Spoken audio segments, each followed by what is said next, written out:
नमस्कार, आप देख रहे हैं आरएडी न्यूज़। मैं हूं योगेश चक्रवर्ती। वर्ल्ड इन इक्वलिटी लैब यानी विश्व असमानता लैब दुनिया भर में आर्थिक और सामाजिक असमानता पर अपना रिसर्च रिपोर्ट पेश करती है।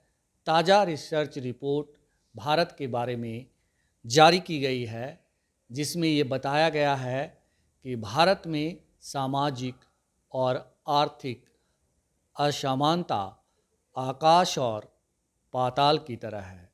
जी हाँ, और इस मसले पर राजनीति भी हो रही है।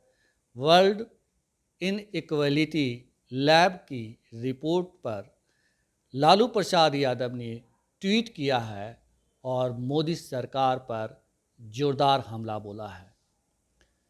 हम आज इसी मसले पर वरिष्ठ पत्रकार संतोष कुमार जी से बात करेंगे और समझने की कोशिश करेंगे कि भारत में इतनी असमानता क्यों है और इसके पीछे के कारण कौन कौन से हैं। संतोष जी, जिस तरह से लालू यादव ने ट्वीट कर ये बताया है कि भारत में जो है फासिस्ट ताकतें हैं, मुट्ठी भर शक्तियां हैं जो ये गरीबी और अमीरी की खाई को मतलब और गहरी कर रही है। देखिए, आज वर्ल्ड इनइक्वलिटी लैब द्वारा जारी की गई है जो रिसर्च, और लालू प्रसाद जी ने जो उस पर ट्वीट किया है, जो तो उसमें गलत क्या है। और ये इसकी शुरुआत आज से नहीं हुई है।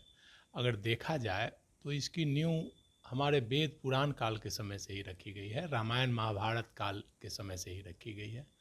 असमानता की छुआछूत असमानता, अब भले लोग छुआछूत असमानता काफ़ी हद तक कम गई है, लेकिन मैंने झेला है छुआछूत असमानता को। आज से 90 से पहले तक छुआछूत असमानता थी। 90 के बाद धीरे धीरे लालू प्रसाद जब बिहार की राजनीति में आए और 90 में जब बीपी सिंह आए, जब आरक्षण लागू हुआ, उसके बाद काफ़ी हद तक छुआछूत और असमानता खत्म हुई। जो खाई पाटने का प्रयास किया गया, तो अब जा कर के वैसा देखने को बहुत कम मिलता है। अभी भी है, अभी भी आप ग्रामीण क्षेत्रों में चले जाइएगा कई जगह, तो आज भी मतलब भोज होता है, शादी विवाह का हो या श्राद्ध का भोज हो, तो दलित पिछड़ों को अलग खाने की व्यवस्था की जाती है, पंगत में नहीं बैठने दिया जाता है। जीतन राम मांझी मुख्यमंत्री थे, उन्होंने भी यह मामला उठाया था कि ब्राह्मण लोग हमारे यहाँ खाना नहीं खाते हैं, केवल अनाज और पैसा लेके चला जाता, छूत मानते हैं। तो ये मामला सदियों से चला आया है। इसी की वजह है कि पैसे में भी असमानता है।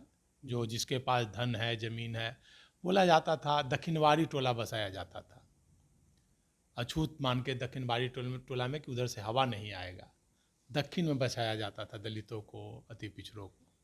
तो इसकी जड़ बहुत गहरी है जी और इसे पाटने में समय लगेगा। और इसका पाटने का मूल आधार है आरक्षण। जब आरक्षण मिला, बाबा साहेब भीमराव आम्बेडकर ने आरक्षण दिया, तो आरक्षण का फ़ायदा हुआ। तो आज धीरे धीरे कुछ वर्ग आगे बढ़ रहे हैं, कुछ वर्ग के पास पैसा आ रहा है, जो भी आरक्षण में आगे बढ़ रहे हैं। कोई नौकरी के माध्यम से आगे बढ़ रहे हैं, तो कोई मुखिया बन रहे हैं, तो कोई प्रमुख बन रहे हैं, कोई एमएलए बन रहे हैं, कोई एमपी बन रहे हैं। लेकिन यहाँ असमानता जो दिखाई गई है, जो पेरिस की संस्था है वर्ल्ड इनइक्वलिटी लैब, उसने कहा है कि भारत में जो मुट्ठी भर ताकतें हैं, यानी कि 15% सवर्ण जो कास्ट हैं, उच्च वर्ग के लोग हैं, उनके पास देश की कुल संपत्ति का 88.4% यानी 88.4% संपत्ति है। जबकि जो देश की 85% आबादी है, उसके पास सिर्फ 9% जो है, उसमें ओबीसी के पास 9% है, और जो एससी एसटी लोग हैं उनके पास मात्र 2.6% जो है संपत्ति है। तो ये तो बहुत बड़ी खाई है, इसको कैसे पाटा जा सकता है? तो यही तो मैं बता रहा था कि इसकी जड़ इतनी गहरी है, इतनी पुरानी सदियों से जो धर्म के आड़ में जो शोषण होता रहा है, और यही वजह है कि आज गरीबी इतनी ज़्यादा बढ़ी हुई है। आप देखते होंगे कि आप छोटे छोटे दुकान बंद हो रहे हैं। जो संस्कृति अब आ गई है मॉल संस्कृति, बड़े बड़े व्यापारियों के पास पैसा बढ़ते जा रहे हैं।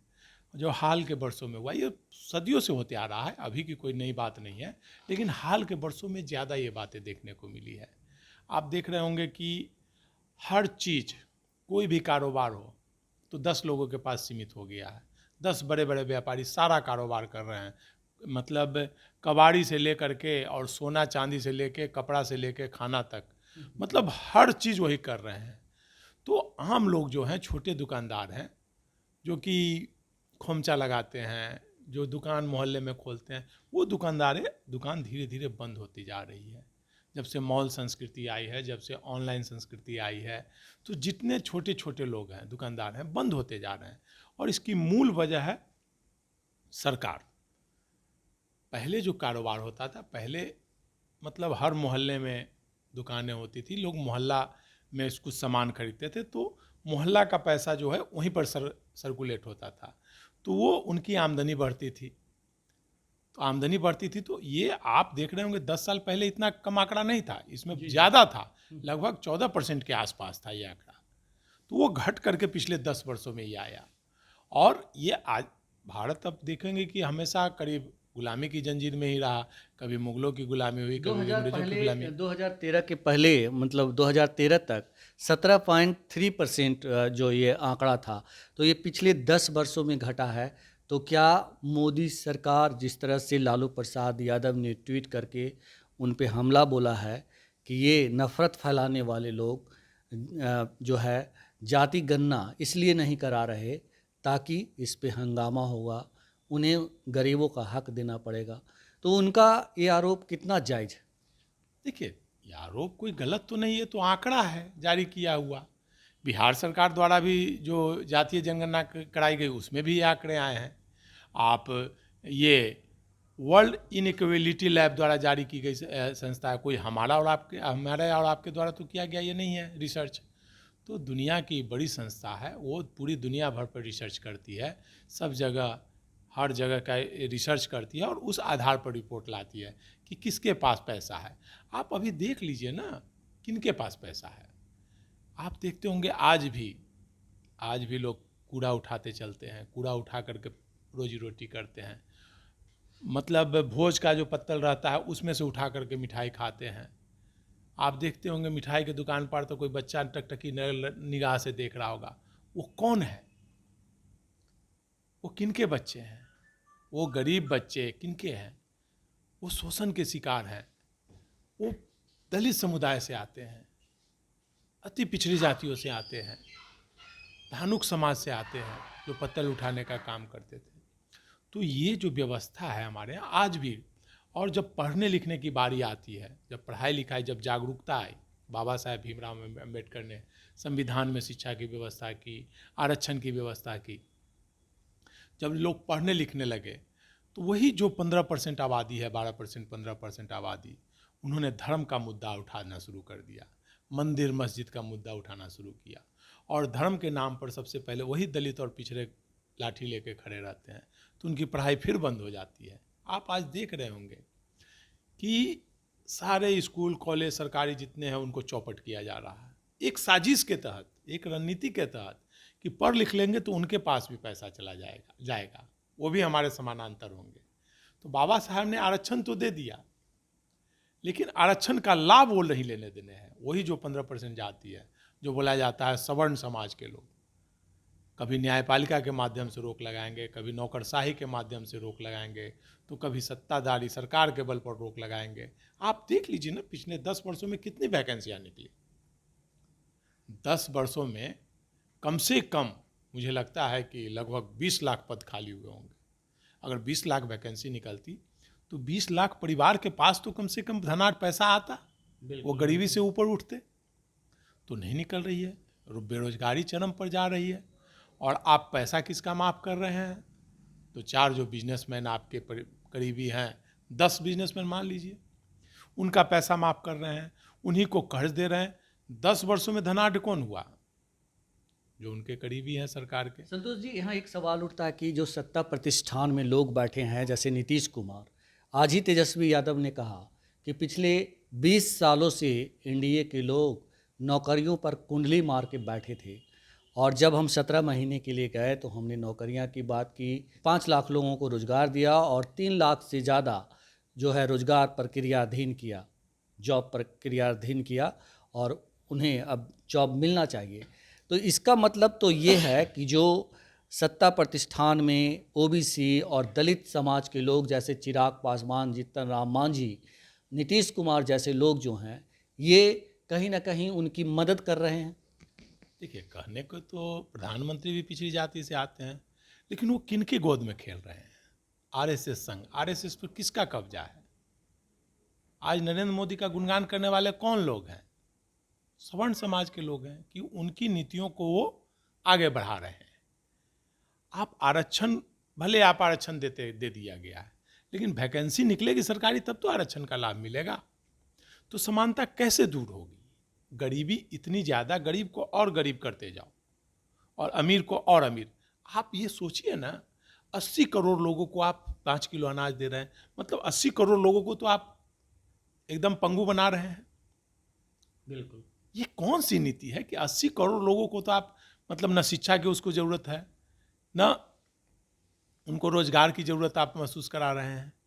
तो आप किसके इशारे पर चल रहे हैं? जो सवर्ण समाज, ये सरकार जो कहा जाता है कि मोदी की सरकार है पिछड़ी जाति के, लेकिन वो किनके इशारों पे चल रहे हैं? जो सवर्ण समाज की रणनीति है उसको लेकर के आगे बढ़ रहे हैं।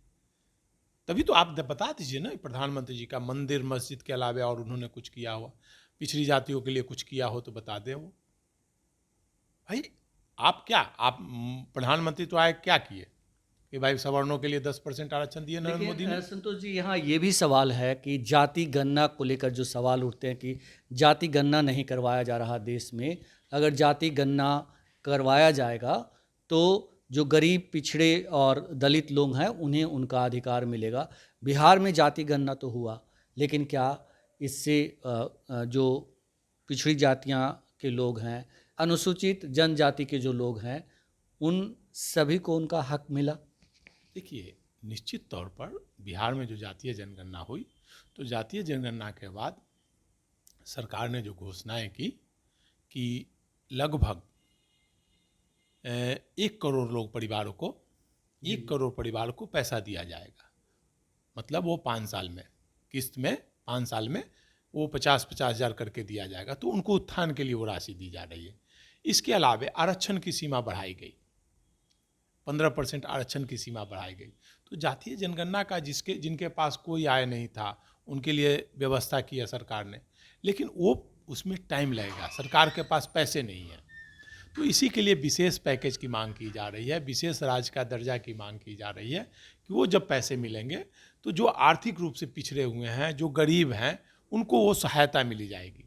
जो बिहार सरकार ने जो जातीय जनगणना कराई है उसमें है कि जो भी किसी भी जाति धर्म के लोग हों, सभी के लिए उसमें है कि उनको लगभग, मतलब पहले साल 50,000 दिया जाएगा, उसके बाद सब एक अच्छी राशि दी जा रही है, उनकी पढ़ाई की व्यवस्था की जा रही है, उनके लिए मतलब सीमा बढ़ाई गई है।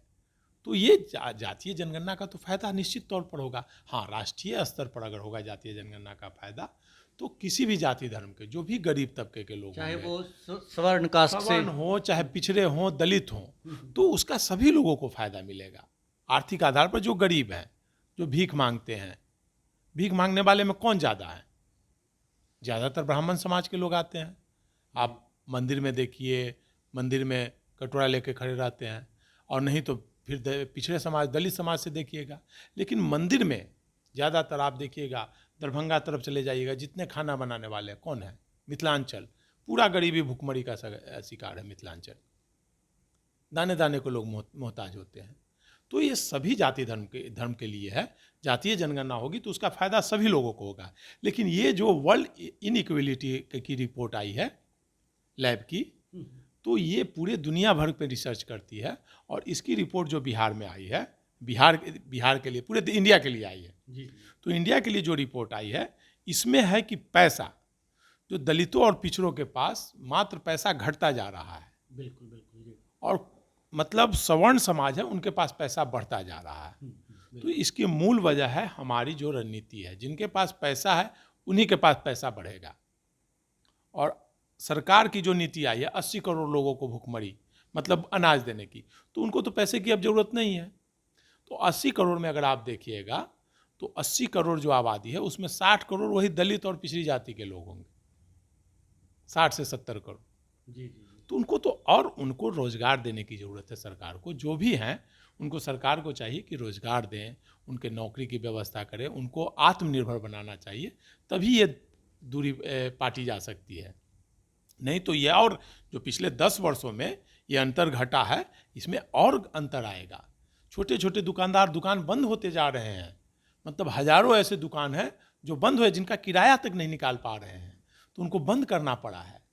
तो ये जो असमानता आती जा रही है, जिनके पास पैसा है उनके पास पैसा से पैसा बढ़ता जा रहा है। सरकार की नीति है, कोई टेंडर निकाला जाता है, तो जो पैसे वाले हैं उनके लिए टेंडर में सहूलियत होती है। जो छोटा मोटा टेंडर आता है, गरीब लोगों को इतना बोझ ला दिया जाता है कि वो उसमें नहीं कर पाते हैं। कोई भी काम में नियम कानून ऐसा बना दिया जाता है कि उसमें जो नीचे तबके के हैं, जो गरीब हैं, वो नहीं उसमें भागीदार बन सकते हैं, सोच ही नहीं सकते हैं। और जो पैसे वाले हैं उनको लोन भी दिया जाता है। मतलब अब जैसे देख लीजिए आप, एयरपोर्ट दिया गया, चाहे बड़े बड़े संस्थान दिए गए, तो उसके लिए भी सरकार उनको लोन दे दी। मतलब हमारी सरकार की संपत्ति सरकार बेच रही है और उसके लिए लोन भी दे रही है। वो खरीदने वाले को लोन भी सरकार ही दे रही है, स्टेट बैंक से लोन दिला रही है। तो मतलब 1000 करोड़ की 10,000 करोड़ की संपत्ति खरीद रहे हैं कोई, उसमें से 9,000 करोड़ लोन मिल जा रहा है। जिसके पास 1,000 करोड़ है उसको 9,000 करोड़ लोन मिल गया, सरकार की संपत्ति मिल गई कौड़ी के भाव, तो अमीर से अमीर बनते जा रहा है। और जो गरीब है कागज़ चुनने वाला, तो कागज़ चुनने जाएगा तो उसको भाई पकड़ के जेल में थानेदार अंदर कर देंगे कि चोरी कर रहा है। कहीं पर उसको पकड़ के लोग मारेंगे, मार देते हैं कि चोरी करने वाला है, बच्चा चोरी करने वाला है। जो करोड़ों की चोरी कर रहे हैं उनको कुछ नहीं कहा जाता। लेकिन जो मजदूर वर्ग है, जो भूख से मर रहे हैं, कचरा चुनने वाले, जो कहीं एक पावरोटी चुरा लेते हैं, भूख के मर रहे हैं, तो पावरोटी अगर खा लेते हैं, रोटी खाने चले जाते हैं, तो उनको पीट पीट कर मार दिया जाता है। तो ये असमानता की खाई है, इसको पाटने की ज़रूरत है। इसके लिए सरकार को विमर्श करना पड़ेगा, नहीं तो स्थिति और भी भयावह होगी। और अंत में स्थिति आएगा कि श्रीलंका और आप ये हंगरी की स्थिति होगी, श्रीलंका के, और जो भुखमरी के कगार पर गृह युद्ध की स्थिति होगी, लोग घर में घुसकर लूटेंगे, खाएंगे। इस समानता को पाटने की ज़रूरत है। तो देश की स्थिति बेहद ही भयावह है और मोदी सरकार 84 करोड़ लोगों को अनाज देकर स्थिति को और भयावह बना रही है। यूँ कहें कि अनाज नहीं, उन्हें भिखारी बनाने का काम किया जा रहा है। और देश में असमानता जिस तरह से बढ़ रही है, वो देश के लिए कतई अच्छा नहीं है। चाहे इस देश का नागरिक जिस धर्म और जिस समुदाय से बिलोंग करता हो, सभी के लिए नुकसानदायक है। तो फिलहाल इतना ही। आप हमें फेसबुक पर फॉलो करें, यूट्यूब पर सब्सक्राइब करें, लाइक करें, शेयर करें और कमेंट कर अपना महत्वपूर्ण विचार और सुझाव साझा करें। धन्यवाद।